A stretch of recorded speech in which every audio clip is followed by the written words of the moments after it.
Hello there, interwebs, both Twitch and YouTube.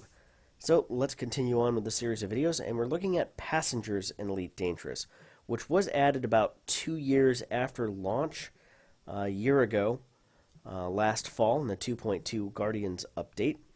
And let's just get to it. Here's the initial concept for the Dolphin. That update did include the Dolphin, and of course you had one of the initial concepts for the Orca here. It says here, players can carry passengers between destinations as a way of earning money and other valuable resources in Elite Dangerous.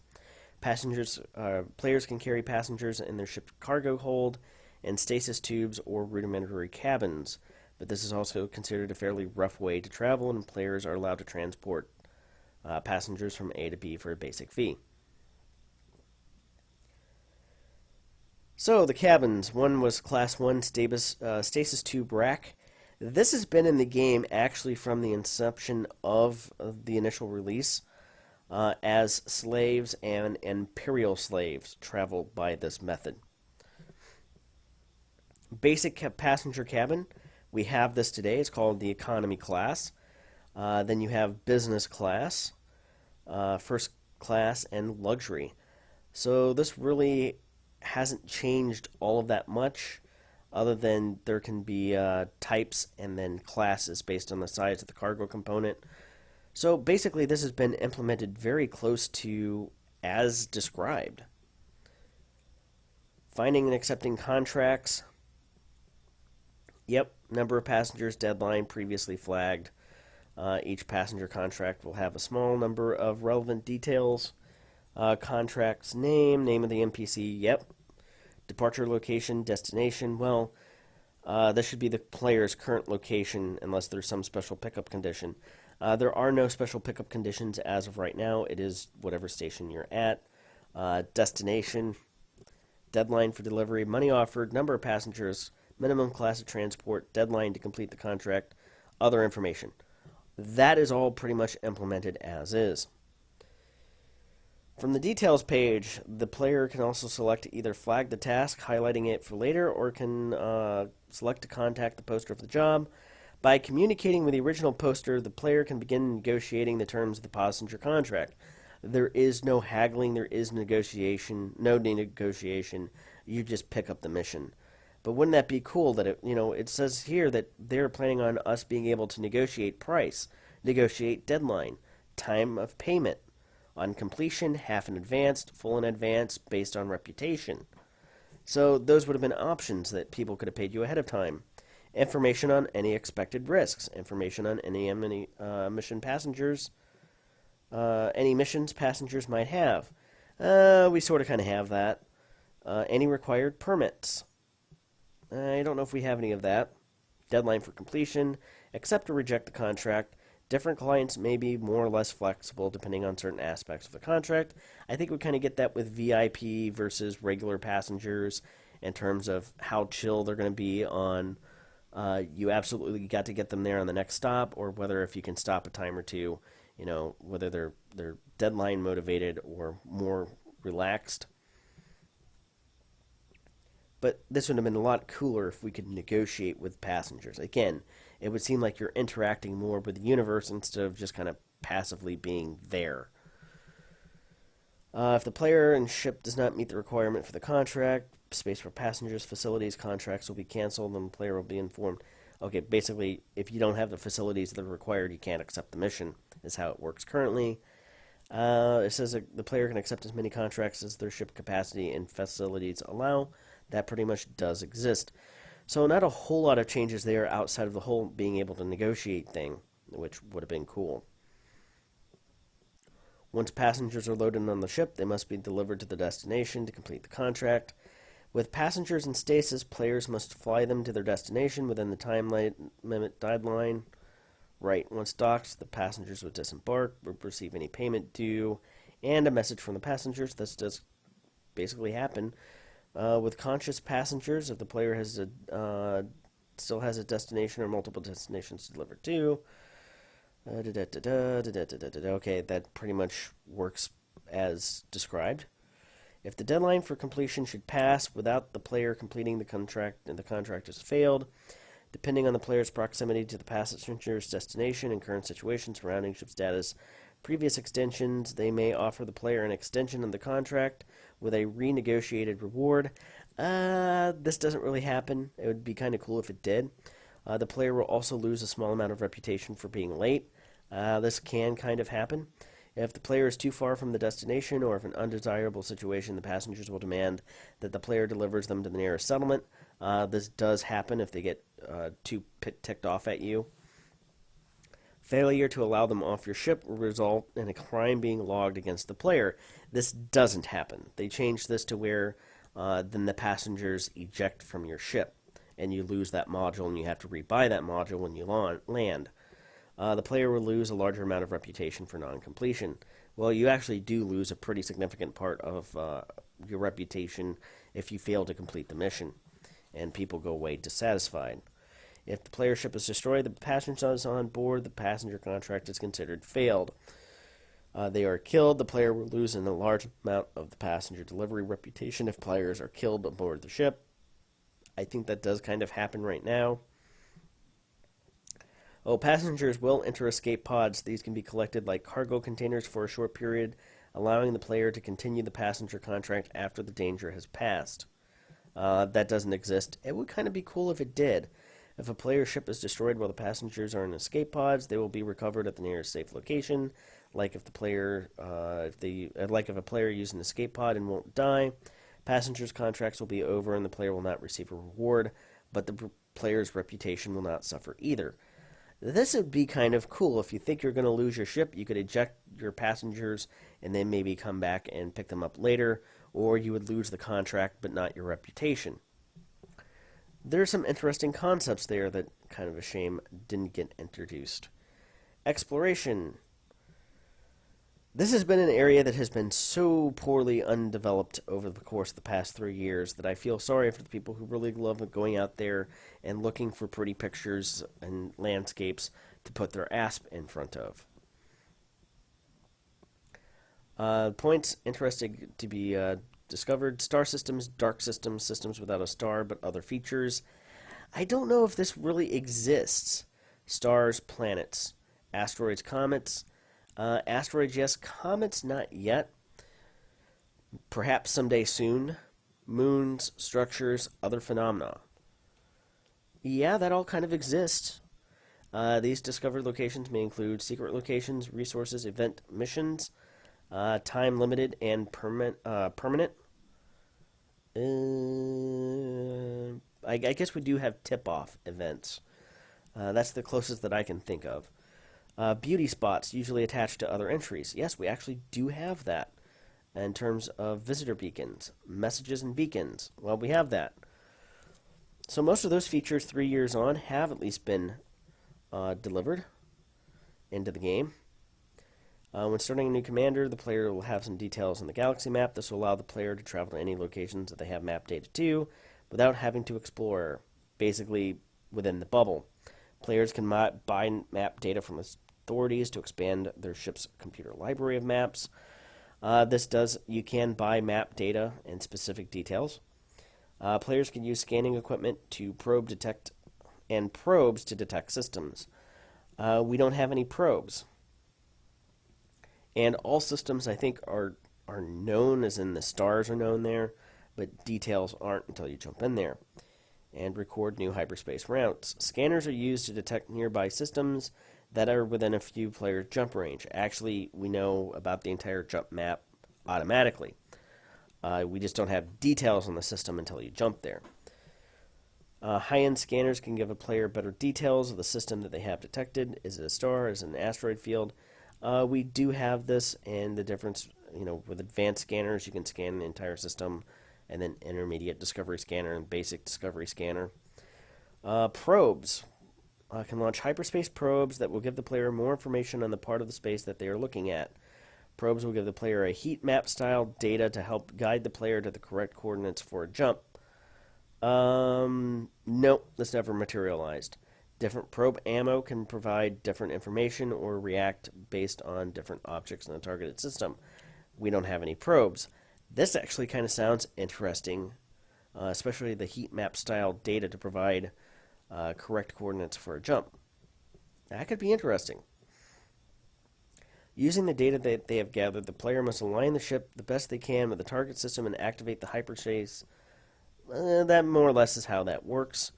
Player ship record of data is on any successful jump the player makes. Pilots Federation will always pay players for the first successful jump they make using the exploration method.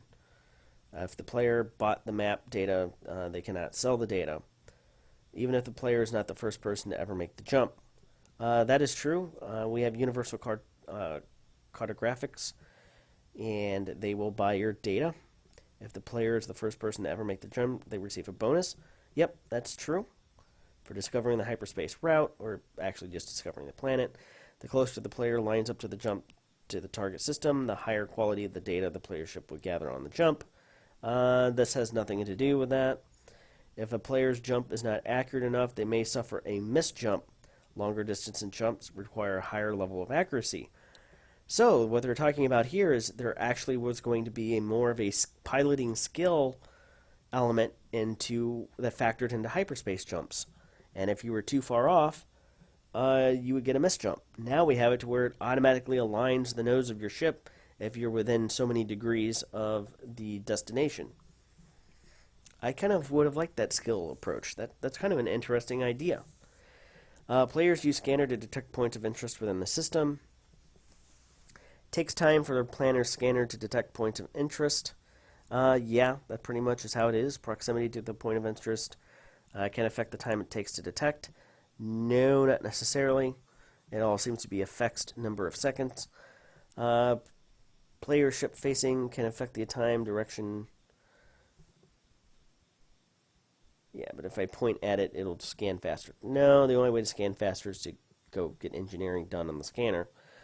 Different types of point of interest can require different players. Let's see here. For example, to detect a mineral-rich formation of asteroid, the player must launch probes around an asteroid field. We do kind of have the prospector limpets.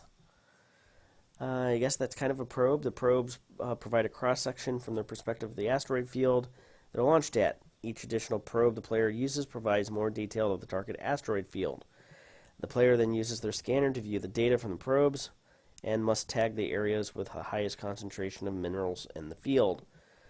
Wow, this would actually be a little bit more in-depth scanning into the game. Once this process is complete, a point of interest is completed. The quality of the player's scan of the area affects the value of the data. The quality of the player's scan can affect the amount and types of materials found in the asteroids.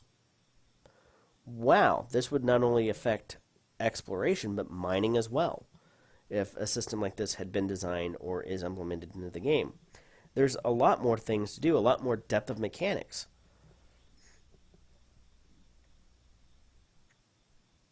And then players can sell hyperspace routes from their location to any single system that they have explored to. The purchasing player then offers a price. This can be zeros. Wow, they were even proposing that you could then sell this data to other players. And players can sell this information they have gathered to other players as well as authorities. This is done through a trade interface similar to trade goods. So their idea was that you could have traded this information with other players instead of it all being kind of in the database, but you just kind of go there. Players can take photographs, essentially screenshots, of their viewports with or without the cockpit UI GUI. Yes, and now we even have a complete camera suite. The players who get the most votes, players can vote on a selection for the best photographs. Players who get the most votes wins the competition. Player gets an in-game cash prize, plus prizes for second, third, most weird, etc. Photograph and other submissions will be used in appropriate places in the game, billboards, newspapers, etc. That kind of would have been neat. They have run competitions in the past, I think for real-world cash prizes and things like that, but players who decide to go exploring are jumping into the unknown, and with it, without high-end kit, often with little or to no knowledge of the dangers they are jumping into. Alongside the risk of encountering hostility when jumping to unknown systems, explorer scanners can attract a lot of attention, generating lots of heat. Explorer ships will need to be prepared to face hostile activity when exploring. Well, once you get a couple thousand light years out of the bubble, no, not really. Mining. Detection. Initial find. Commanders must utilize scanning systems to locate a resource area such as asteroid belts, comets, gas, dust clouds. There is no dust or gas clouds. That could possibly be coming in an update. I haven't heard anything about that. Initial detection involves the use of fast scanning, micro drones, or extended sensor scans. Once areas have been located, they will be visible on the commander's system map. Once suitable areas have been successfully located, they can attempt to use further scans to the best areas. Not really. You kind of have your res sites maybe, but that's about as close as they've ever come. Mineable bodies and areas can range from tiny to huge. To a certain extent, there are smaller asteroids and bigger asteroids if you go into a ring system. Mineral bodies, asteroids, frozen liquid bodies, comets. Currently, the comets aren't in the game. There are ice rings, however, that you can go mining that does provide different types of resources. And that has been expanded upon over the past 3 years. Gas and dust clouds, currently not in the game, but the idea that you could fly through them with an appropriate scoop. Certain areas will be more dense and give a richer yield. The player should aim to fly through these areas as much as possible. Some gas dust clouds require specific types and grades of scoop. Wow, this is very interesting. Gas dust clouds.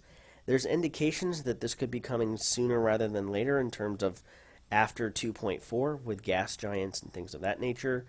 Some of the other possible effects they were talking about here. Contamination. This can occur during the extraction process by collecting and storing the resource or simply by being in the vicinity. Specialized scanners of the ship monitoring systems can alert the commander to contamination. Void creatures. Base contains a number of base intelligent critters that can be disturbed while detecting and extracting resources. Most are hostile. Few can become valuable resources themselves. There's no creatures.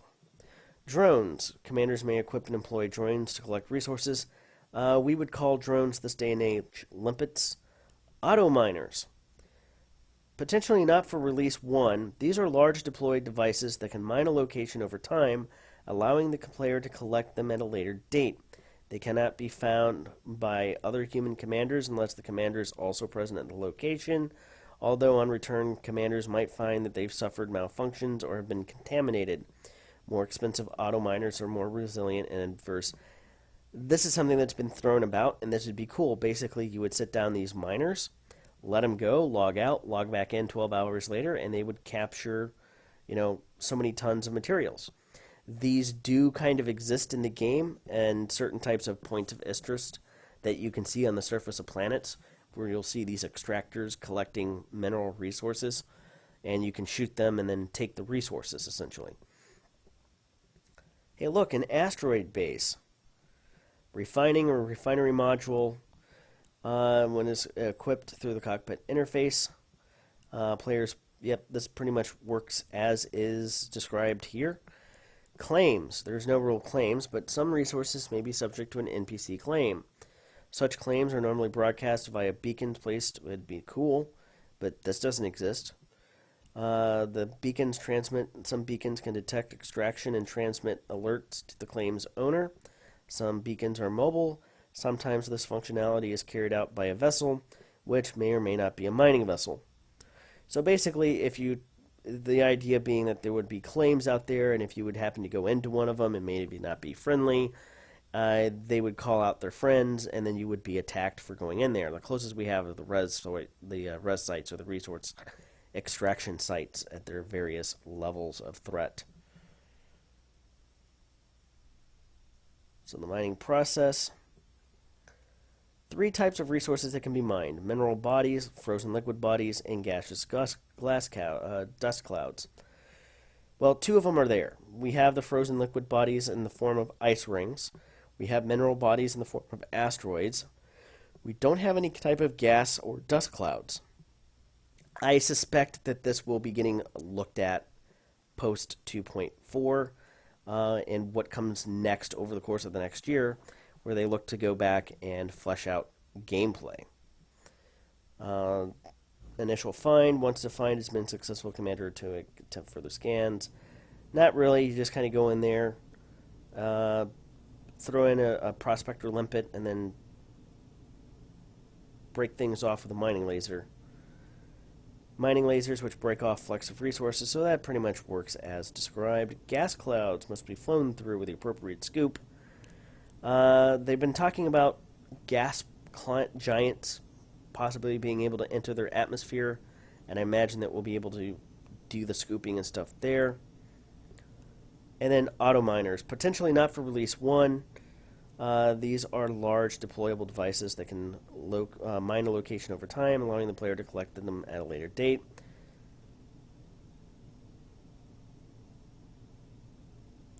I think we already kind of said that. Salvage. Salvaging has become something as of late, or will becoming something in 2.4. Ship husk structures can be scanned using a mining sensors to identify potentially valuable assets that can be mined from it. Basically, this mimics standard mining. The idea would be that you could come across the hulk of, let's say, a destroyed anaconda, and then use your mining laser in order to break it down into maybe source materials, bring that on board, refine it, and then go sell the salvaged scrap, iron, cobalt, whatever materials that it breaks down, and do that way. That's not in the game. That would be kind of cool. Each husk can only generate a finite number of resources based on the type and a hidden quantity value. Each husk, again, that would be really cool if you could essentially mine broken ships. Salvage is generally low value. However, occasionally a salvage chunk may be special. Rare and valuable materials could be contained, dramatically increasing its value. Mission or event critical information could be contained within a salvage chunk. Dangerous contaminants could be contained within a salvage chunk. These are all kind of interesting mechanics that don't exist when it comes to salvaging. And I must say, we're just now getting a salvaging contact for search and rescue. Such a hulk can be salvaged. Ship husk may be removed from a session based on technical requirements. Salvaging in the background simulation. The champ of ship hulks and structures being generated is affected by levels of piracy, conflict, hazardous environments. Wow, that sounds pretty darn cool. It's a shame that salvage doesn't work like this at all. And in fact, up and prior to 2.4, hasn't really even existed as a career. And now it's just you collect the materials and scoop them up with your I was going to say dirt scoop, but your cargo scoop, and then you just turn them into a contact at the contact station. Anyway, it's about 25 minutes here, so I'm going to let this video end here, and we'll come back, and next episode we'll take a look at bounty hunting and the other careers. Till then, see you next time.